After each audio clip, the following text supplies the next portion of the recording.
সন্তান জন্মের পর আকিকা দিতে হবে কোন দিনে? সপ্তম দিনে। প্রশ্নকর্তা ভাই লিখেছেন 7 দিনের মধ্যে দিতে হবে। 7 দিনের মধ্যে বলতে সপ্তম দিনে দিতে হবে, 6 দিনের দিন না, 5 দিনের দিন না।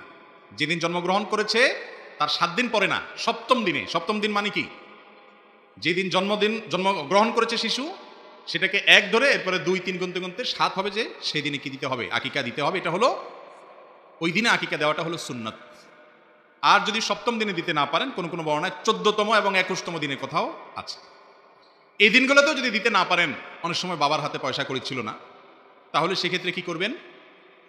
বড় হওয়ার পরেও আকিকা দিতে পারবেন। এটাই বিশুদ্ধতর মত। বিভিন্ন সালাফ থেকে বড় হওয়ার পরেও আকিকা দেওয়ার কথা বর্ণিত আছে, যদিও সুন্নাহ হলো সপ্তম দিনে দেওয়া।